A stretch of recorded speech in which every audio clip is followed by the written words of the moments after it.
ইবাদি লা খাউফুন আলাইকুম ওয়া লা হুম ইয়াহজানুন। মহান আল্লাহ রাব্বুল আলামিন ওই মানুষগুলোর জন্য ঘোষণা করলেন যারা আল্লাহর ইবাদত করে, বندگی করে, যারা আল্লাহকে আল্লাহর ইবাদত করে, আল্লাহর গোলামি করে, আল্লাহর দাসত্ব করে, এই মানুষগুলোর কোনো ভয় নাই, কোনো চিন্তাও থাকবে না, কোনো ভয়ও থাকবে না। মহান আল্লাহ ঘোষণা করে দিয়েছেন। মুসলমান, আসলে আমার লক্ষ্য হলো শুধু একটা জিনিস বোঝানোর জন্য বলছি বাপজান, মানুষের এলেমের প্রয়োজন কেন আছে? একটা মানুষের যদি এলেম না থাকে, এই মানুষটা আল্লাহকে পাওয়ার কোনো রাস্তা খুঁজে পায় না। যেই মানুষটার এলেম না থাকে, এই মানুষটাকে কিন্তু বেহেশতের রাস্তা, জান্নাতের রাস্তা খুঁজে পায় না। এ কারণেই বাপজান ছোট্ট করে একটা ঘটনা বলি, লক্ষ্য করে দেখবেন। আল্লাহর নবীর সাহাবী ও সাহাবিয়া দুইজন মানুষ একই সঙ্গে বিশ্ব নবীর দরবারে গিয়া বিশ্ব নবীর হাতে হাত দিয়ে কালেমাতুত তৈয়বা পড়ে মুসলমান হয়ে গেলেন। আল্লাহর নবী ঘোষণা করলেন, সাহাবীরে তোমরা চলে যাও, বাসা বাড়িতে চলে যাও, সেখানে গিয়ে তোমরা ইলম তলব করো। তার মানে হলো কোরআনুল কারীম খানা বেশি করে পড়ো এবং বেশি বেশি করে জানো। একটা আমল শুধু বিশ্ব নবী দিলেন, কোরআনুল কারীম খানা তেলাওয়াত করা এবং আমল করা। জোরে কোন সুবহানাল্লাহ। মুসলমান, বর্তমান আমরা মুসলমানই দাবি করি, কোরআনুল কারীম মানুষের বাসায় আছে, কোরআনুল কারীম খানা, আর কোরআনুল কারীম খানা পড়ি না, বোঝারও চেষ্টা করি না, শুধু তাকের উপরে রেখে দিয়েছি।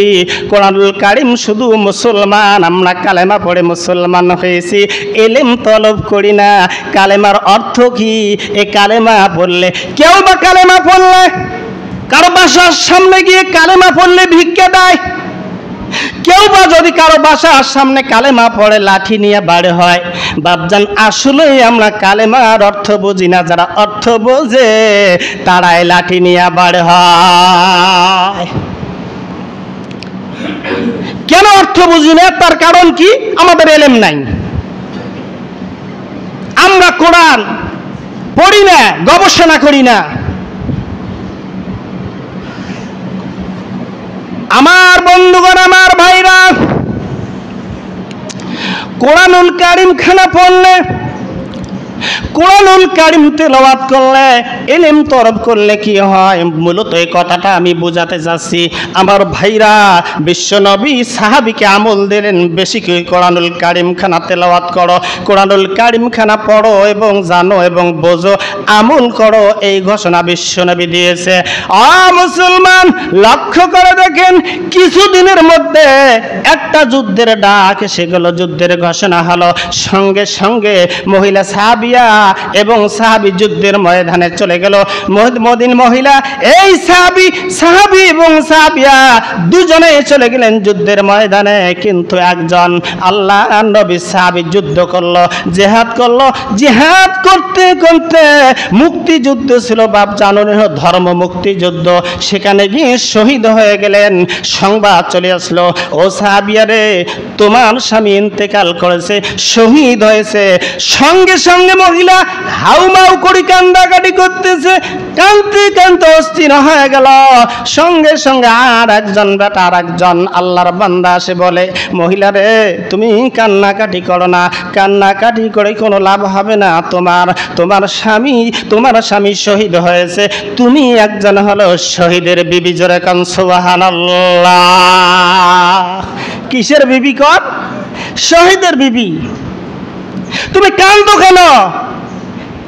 কিয়ামতের ময়দানে তুমি তোমার স্বামীর হাত ধরে হাসতে হাসতে জান্নাতে চলে যাবে। সুবহানাল্লাহ, সুবহানাল্লাহ। আমার ভাইরা, শহীদ হয়ে গেলেন, রেখে গেছেন একটা সন্তান, বয়স হলো 6 বছর। কয় বছর বয়স হয় এটা বলেন তো? 6 বছর বয়স। আমার বন্ধুগণ, আমার ভাইরা, ছোট্ট সন্তান 6 বছর বয়স এই ছোট্ট সন্তানটাকে নিয়ে মদিনার জমিনের মধ্যে, মদিনার জমিনে আল্লাহর বান্দি বসবাস করে, দিনের পর দিন যায়, রাতের পর রাত যায়। হঠাৎ করে একদিন মদিনার মসজিদ নববীতে আসরের নামাজের সময় বিশ্বনবী ঘোষণা করলেন, বিশ্বনবী ঘোষণা দিয়ে দিলেন আমাদেরকে যুদ্ধের একটা ডাক এসেছে, যুদ্ধের জন্য কে কে তোমরা নাম লেখাতে পারবা। সাহাবীদেরকে ঘোষণা দিলেন, তবে 2টা শর্ত। 1 নম্বর শর্ত হলো মহিলা মানুষকে গ্রহণ করা হবে না, নাম লেখাতে পারবে না। দ্বিতীয় নাম্বার হলো 15 বছরের নিচে যাদের বয়স তাদেরকেও গ্রহণ করা হবে না। এই মহিলার কানে সংবাদ চলে আসলো, আল্লাহর বান্দি ঈশার নামাজ পড়ে কানতে কানতে শাড়ি রাসুল কানা মুখে লাগাই দিয়ে কান্নাকাটি করে। কানতে কানতে ঈশার নামাজের পর রান্না বান্নার কাজ বন্ধ থাকলো। অমুসলমান ফজরের সময় নামাজ পড়ে কান্নাকাটি করে, রান্না করতে পারলো না। জোহরের পরে কান্নাকাটি করে, আসরের পরে কান্নাকাটি করে। ছোট সন্তান 6 বছরের বালক কান্দে আর মাকে বলে, মাগো মা, তুমি কেন এত কান্নাকাটি করো? তার কারণটা কি?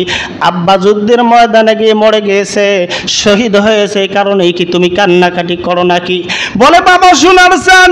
না বাবা না, এর কারণটা আমি একটু পরে তোমাকে খুলে খুলে সব বলে দেবো। যেরকম সুবহানাল্লাহ। কি কারণ, কেন কান্দি? বাবা রে, তোমার বয়স 6 বছর, রাসূল সাল্লাল্লাহু আলাইহি সাল্লাম সহযোগিতার কথা বলছে, সহযোগিতা কি দিয়ে করব? সহযোগিতা করতে পারলাম না। আর ইমানি পরীক্ষা নিচ্ছে, রাসূল যুদ্ধের ময়দানের মধ্যে নাম লেখাচ্ছে, সেখানে মহিলা মানুষও নেবে না।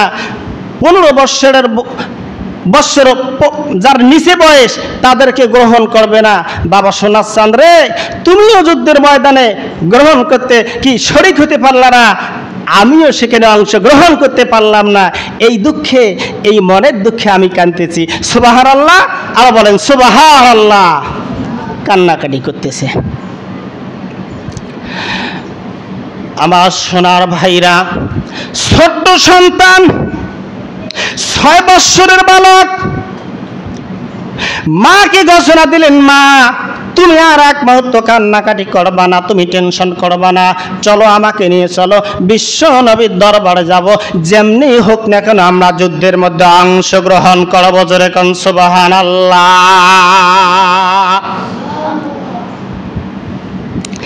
যাদের ভয়ে নত হয়ে থাকতো কত বেঈমান, সেই বীরেরা কইরে তোরা, সেই বীরেরা কইরে তোরা, কোথায় গেল সেই মান? নাই নাই, বীর নাই, ওমরের মতো মানুষ নাই, আর মুআযের মতো সন্তানেরা নাই। এই যুবক ছেলে, ছোট্ট ছেলে, এরা 2 ভাইয়ে ইসলামের শত্রু, কোরআনের শত্রু, রাসূলের শত্রু। মুআয আর মায আবু জাহলের মাথা দ্বিখণ্ডিত করেছে। সুবহানাল্লাহ পড়েন, পড়েন, পড়েন, সুবহানাল্লাহ কোন।